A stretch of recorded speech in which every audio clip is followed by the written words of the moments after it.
Hello friends, accounting for not for profit organisation के आज third part है और हम लोग आज का टॉपिक है रिसीव एंड पेमेंट अकाउंट। ठीक है, तो चलिए रिसीव एंड पेमेंट अकाउंट क्या होता है, इसका कुछ बेसिक इन्फॉर्मेशन और इसका फॉर्मेट जो है आज हम लोग वो समझ लेते हैं। ठीक है, तो चलिए, तो हम लोग का पहला पॉइंट है it is a summary of cash and bank transaction of not for profit organisation. Receive and payment account जो है ये नॉट फॉर प्रॉफिट ऑर्गेनाइजेशन का एक ऐसा अकाउंट है जिसमें कैश एंड बैंक ट्रांजेक्शन की समरी होते हैं। ठीक है, उसके बाद इसका जो सेकंड पॉइंट है वो है it is prepare at the end of each financial year. एक फिनेंशियल ईयर के एंड में ही इसे प्रिपेयर करते हैं। ठीक है, उसके बाद it is real account in nature, इसका जो नेचर होता है वो रियल अकाउंट का है। The opening balance in receipt and payment account represent cash in hand and cash at bank which shown in the receipt side in the debit side. ठीक है, क्या बोला है, रिसीप्ट एंड पेमेंट अकाउंट का जो opening balance है वो receipt side यानी डेबिट साइड में होता है। तो चलिए हम लोग इसका फॉर्मेट में देखते हैं, तब आप लोगों को ज़्यादा अच्छे से पता चलेगा।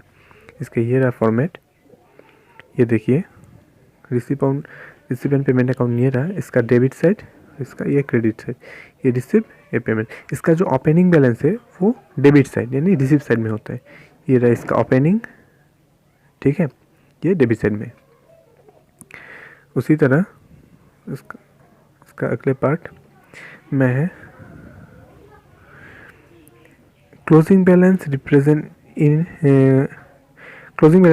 cash in hand and cash at bank end of the year which is appear on the credit side of the receipt and payment account। receipt and payment account का जो closing balance है वो क्रेडिट साइड में होता है यानी payment side में होता है। इसका भी देख लेते हैं, चलिए। ये रहा हम लोग का फॉर्मेट, इसमें जो क्लोजिंग बैलेंस है ये रहा, बैलेंस बाय बैलेंस सीडी होगा ये। ठीक है, ये कैश ये बैंक, इसका जो क्लोजिंग बैलेंस है ये रहा इसका क्लोजिंग बैलेंस। ठीक है, अब हम लोग नेक्स्ट टॉपिक में चलते हैं। इसका नेक्स्ट जो बाकी हिस्सा है नेक्स्ट स्लाइड में, तो यहाँ लिखा है in debit side it show all cash receipt item and in credit side it shows all cash payment items। इस नॉट फॉर प्रॉफिट ऑर्गेनाइजेशन का जो डेबिट साइड है उसका जो रिसिप्ट साइड है वहाँ जितना भी कैश रिसिप्ट होगा वो डेबिट साइड में होगा यानी रिसिप्ट साइड में होगा, और जितना भी कैश पेमेंट होगा, ठीक है, वो पेमेंट साइड में चला जाएगा। देख लीजिए, यही देख लीजिए।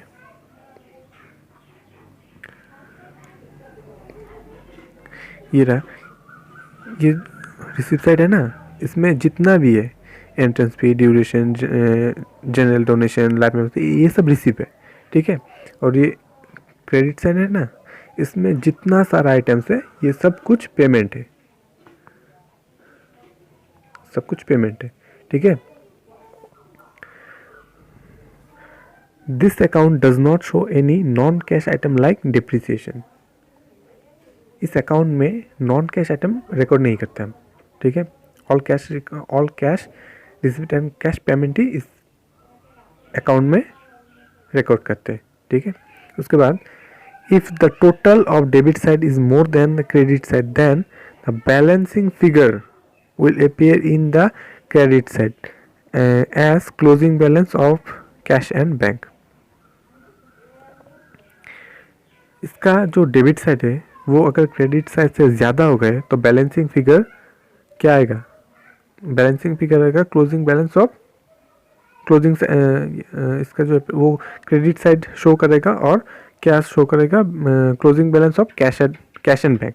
ठीक है, हम लोग जब फॉर्मेट देंगे तब उसमें अच्छे से समझ लेंगे। ठीक है, और इसका जो नेक्स्ट पॉइंट है वो है if the total of credit side more than the debit side then the balancing figure will appear in the debit side as overdraft. और इसका जो डेबिट साइड है, इसका जो क्रेडिट साइड है, ठीक है, अगर क्रेडिट साइड ज़्यादा हो गया तो इसका बैलेंसिंग फिगर डेबिट साइड में होगा और क्या आएगा, क्या शो करेगा, बैंक ओवरड्राफ्ट शो करेगा, ठीक है। और इसका हम लोग फॉर्मेट को समझ लेते हैं। इसका फॉर्मेट ये रहा, फॉर्मेट, ठीक है। ये डेबिट साइड है, ये क्रेडिट साइड है। हम लोग receive and payment account for the period ended on, ये तो लिखना ही पड़ेगा, ठीक है। उसके बाद ये रहा रिसिप्ट पेमेंट। रिसिप्ट साइड में क्या आएगा, पहले तो आ गया आपका opening balance, to balance PD, उसके बाद कैश बैंक, ठीक है। ये सम करके यह लिखना पड़ेगा।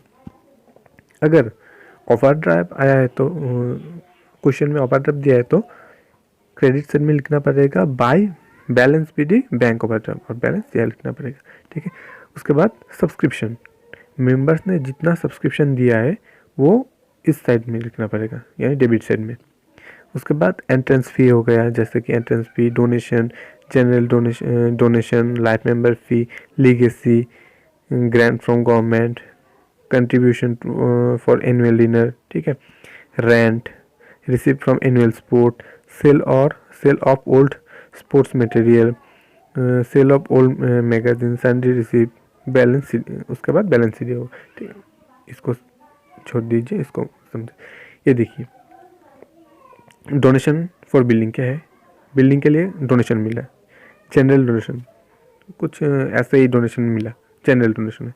लाइफ मेंबर फ़ी, मेंबर का लाइफ मेंबर फ़ी कलेक्ट किया, रिसीव किया, ठीक है, लीगेसी है, ठीक है। ग्रांट फ्रॉम गवर्नमेंट ने कुछ ग्रांट किया। कंट्रीब्यूशन फॉर एनुअल डिनर के लिए कुछ कंट्रीब्यूट किया। रेंट रिसीव किया। रिसीव ऑन एनुअल स्पोर्ट्स के लिए कुछ फंड मिला। Sale of old sports materials था वो बेच दिया, उसके जो पैसा मिला वो हो गया। सेल ऑफ ओल्ड मैगजीन था वो सेल कर दिया, उसका पैसा आ गया। सन्ड्री रिसिप्ट, और जो सन्ड्री रिसिप्ट है वो सब आ गया। और अब पेमेंट साइड में देखते हैं annual sports expense. Annual sports एक ऑर्गेनाइज किया, उसमें जो एक्सपेंस हुआ वो हो गया। सैलरीज एंड वेजेस पेमेंट किया, उसका जो एम्प्लॉयज़ थे वहाँ का सैलरीज एंड वेजेस पेमेंट किया। रेट्स एंड टैक्सेस, रेंट दिया, रेट्स एंड टैक्सेस ये सब पेमेंट किया। इंश्योरेंस पेमेंट किया। फर्नीचर खरीदा, ठीक है। स्पोर्ट्स इक्विपमेंट खरीदा। बुक एंड पीरियडिकल्स, जो बुक्स है और जो अदर्स एक्सपेंस है बुक्स रिलेटेड, स्टेशनरी रिलेटेड, वो सब हो गया। ऑडिट के लिए जो फ़ी देना पड़ता है वो हो गया। प्रिंटिंग एंड स्टेशनरी, प्रिंटिंग जो करते हैं और स्टेशनरी जो एक्सपेंस है वो सब आ गया। ओनरियम, ठीक है, ओनरियम कोच को देते हैं, उसी को ओनरियम बोलते हैं, ठीक है। बैंक चार्ज, बैंक ने किसी चीज़ के ऊपर चार्ज लिया। पोस्टेज एंड टेलीग्राम, ठीक है, पोस्टेज और टेलीग्राम का जो एक्सपेंस है, ठीक है, वो आ गया। Water and electricity, water bill payment किया, इलेक्ट्रिसिटी बिल पेमेंट किया, उसका जो एक्सपेंस है वो आ गया। Conversion and travelling, convenience and travelling expense जो है, कन्वीनियंस एक्सपेंस जो है वो हो गया। सन्ड्री एक्सपेंस, जो सन्ड्री एक्सपेंसेस है वो हो गया। एनुअल डिनर एक्सपेंसेस, ठीक है, एनुअल डिनर के लिए जो एक्सपेंस हुआ वो पेमेंट कर दिया।